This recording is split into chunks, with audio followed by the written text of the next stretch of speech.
வணக்கம். இந்த நியூஸ் 8 தமிழ்நாடு செய்திகளை தொகுத்து வழங்குவதற்காக நான் பாலவேல் சக்கரவர்த்தி. செய்திகளை விரிவாக பார்ப்பதற்கு முன்னர் முதலில் தலைப்புச் செய்திகளை பார்க்கலாம். சென்னையில் நடைபெறும் வெல்லும் தமிழ் பெண்கள் விழா நேரு உள் விளையாட்டரங்கில் கலை நிகழ்ச்சிகளுடன் தொடக்கம்.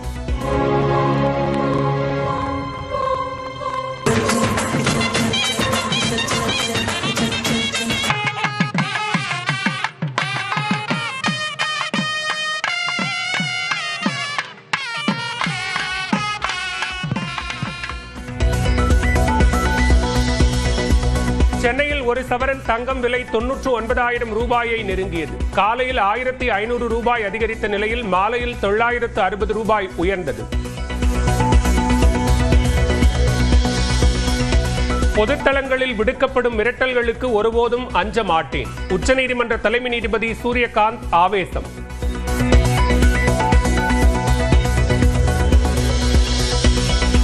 திருப்பரங்குன்றம் மலை உச்சியில் இருப்பது தீபத்தூண் அல்ல என தமிழ்நாடு அரசு உறுதி. வேறு இடங்களில் தீபம் ஏற்ற கோயில் நிர்வாகத்தின் அனுமதி பெற வேண்டும் என உயர்நீதிமன்ற கிளையில் வாதம். தமிழ்நாட்டில் உள்ள சாதிகளை 6 தொகுப்புகளாக பிரித்து உரிய இடஒதுக்கீடு வழங்க வேண்டும். சாதிவாரி கணக்கெடுப்பு மற்றும் வன்னியர்களுக்கு இடஒதுக்கீடு கோரி சென்னையில் நடைபெற்ற போராட்டத்தில் பாமக நிறுவனர் ராமதாஸ் பேச்சு.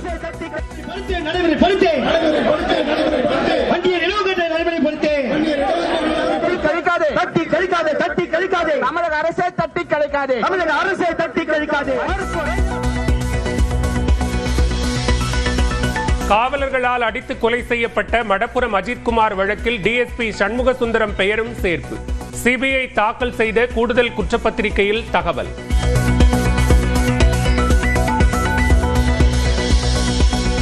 மாதம்பட்டி ரங்கராஜ் மீது குடும்ப வன்முறை சட்டத்தின் கீழ் வழக்கு பதிவு செய்ய கோரிய வழக்கு. ஆடை வடிவமைப்பாளர் ஜாய் கிறிசில்டா தொடர்ந்த வழக்கு பிப்ரவரி மாதத்துக்கு ஒத்திவைப்பு.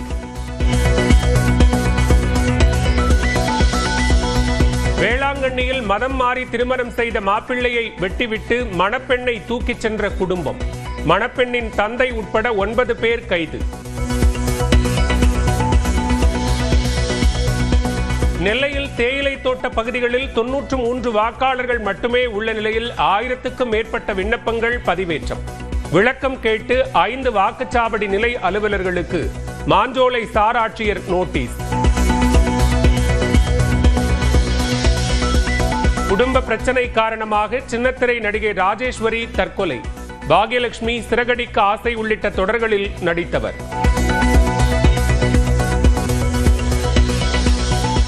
தஞ்சாவூர் தமிழ் பல்கலைக்கழகத்தில் முறைகேடாக பணியில் சேர்ந்ததாக புகார். 32 பேராசிரியர்களிடம் விளக்கம் கேட்டு நோட்டீஸ். கோவையில் கொள்ளையடித்துவிட்டு திருச்சியில் பதுங்கிய குற்றவாளி கைது. தப்ப முயன்ற நிலையில் சுட்டுப்பிடித்த கோவை தனிப்படை காவலர்கள். தமிழ்நாடு புதுச்சேரியில் 2 நாட்களுக்கு அதிகாலையில் லேசான பனிமூட்டம் காணப்படும். குறைந்தபட்ச வெப்பநிலை 2 டிகிரி செல்சியஸ் வரை குறையக்கூடும் என வானிலை மையம் கணிப்பு. 75வது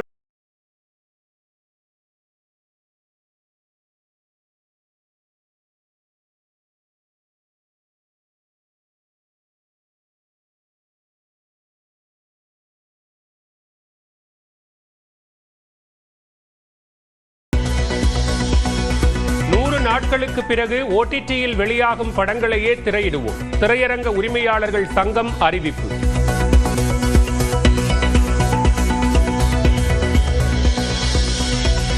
சீனாவின் ஷிங்ஜியாங் மாகாணத்தில் கடும் பனிப்பொழிவால் இயல்பு வாழ்க்கை முடக்கம். சாலைகளில் தேங்கி கிடக்கும் பனிக்கட்டிகளை அகற்றும் பணி தீவிரம். மீண்டும் களத்துக்கு வருகிறார் மல்யுத்த வீராங்கனை வினேஷ் போகத். எடை பிரச்சனையில் பாரிஸ் ஒலிம்பிக்கில் பதக்க வாய்ப்பை இழந்த நிலையில் மீண்டும் விளையாட வருகிறார். 19 வயதுக்குட்பட்டோர் ஆசிய கோப்பையில் இந்திய இளம் வீரர் சூரியவன்ஷி அதிரடி ஆட்டம். ஐக்கிய அரபு அமீரகத்துக்கு எதிரான ஒருநாள் போட்டியில் 95 பந்துகளில் 171 ரன்கள் குவித்தார்.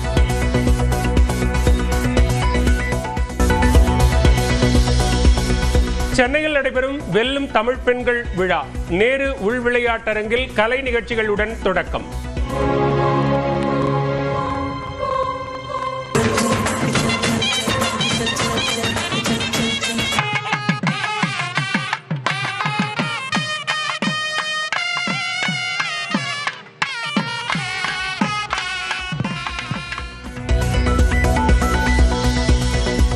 சென்னையில் ஒரு சவரன் தங்கம் விலை 99,000 ரூபாயை நெருங்கியது. காலையில் 1,500 ரூபாய் அதிகரித்த நிலையில் மாலையில் 960 ரூபாய் உயர்ந்தது. பொதுத்தளங்களில் விடுக்கப்படும் மிரட்டல்களுக்கு ஒருபோதும் அஞ்ச மாட்டேன். உச்சநீதிமன்ற தலைமை நீதிபதி சூரியகாந்த் ஆவேசம்.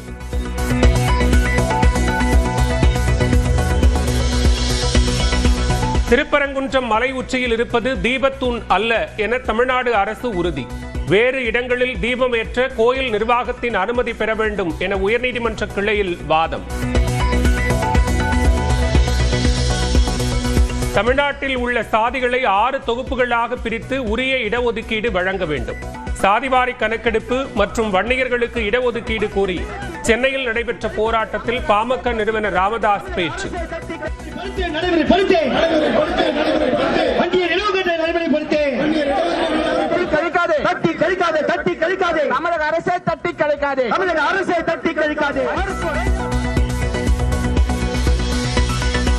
காவலர்களால் அடித்து கொலை செய்யப்பட்ட மடப்புரம் அஜித்குமார் வழக்கில் டிஎஸ்பி சண்முக சுந்தரம் பெயரும் சேர்ப்பு. சிபிஐ தாக்கல் செய்த கூடுதல் குற்றப்பத்திரிகையில் தகவல்.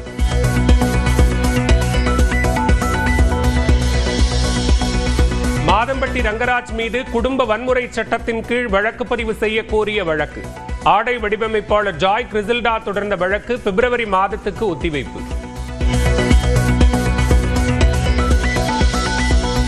வேளாங்கண்ணியில் மதம் மாறி திருமணம் செய்த மாப்பிள்ளையை வெட்டிவிட்டு மணப்பெண்ணை தூக்கிச் சென்ற குடும்பம். மணப்பெண்ணின் தந்தை உட்பட 9 பேர் கைது. நெல்லையில் தேயிலை தோட்ட பகுதிகளில் 93 வாக்காளர்கள் மட்டுமே உள்ள நிலையில் 1000க்கும் மேற்பட்ட விண்ணப்பங்கள் பதிவேற்றம். விளக்கம் கேட்டு 5 வாக்குச்சாவடி நிலை அலுவலர்களுக்கு மாஞ்சோலை சார் ஆட்சியர் நோட்டீஸ். குடும்ப பிரச்சனை காரணமாக சின்னத்திரை நடிகை ராஜேஸ்வரி தற்கொலை. பாக்யலட்சுமி, சிறகடிக்க ஆசை உள்ளிட்ட தொடர்களில் நடித்தவர்.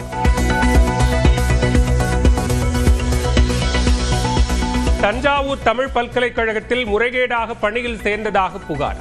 32 பேராசிரியர்களிடம் விளக்கம் கேட்டு நோட்டீஸ். கோவையில் கொள்ளையடித்துவிட்டு திருச்சியில் பதுங்கிய குற்றவாளி கைது. தப்ப முயன்ற நிலையில் சுட்டுப்பிடித்த கோவை தனிப்படை காவலர்கள். தமிழ்நாடு புதுச்சேரியில் 2 நாட்களுக்கு அதிகாலையில் லேசான பனிமூட்டம் காணப்படும். குறைந்தபட்ச வெப்பநிலை 2 டிகிரி செல்சியஸ் வரை குறையக்கூடும் என வானிலை மையம் கணிப்பு. 75வது பிறந்த நாளை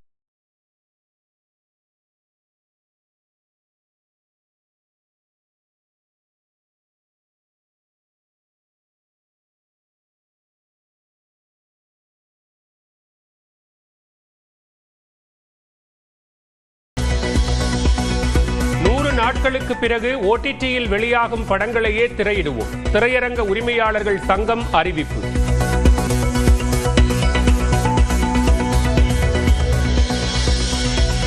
சீனாவின் ஷிங்ஜியாங் மாகாணத்தில் கடும் பனிப்பொழிவால் இயல்பு வாழ்க்கை முடக்கம்.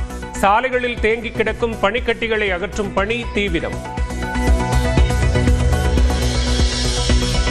மீண்டும் களத்துக்கு வருகிறார் மல்யுத்த வீராங்கனை வினேஷ் போகத். எடை பிரச்சனையில் பாரிஸ் ஒலிம்பிக்கில் பதக்க வாய்ப்பை இழந்த நிலையில் மீண்டும் விளையாட வருகிறார். 19 வயதுக்குட்பட்டோர் ஆசிய கோப்பையில் இந்திய இளம் வீரர் சூரியவன்ஷி அதிரடி ஆட்டம். ஐக்கிய அரபு அமீரகத்துக்கு எதிரான ஒருநாள் போட்டியில் 95 பந்துகளில் 171 ரன்கள் குவித்தார்.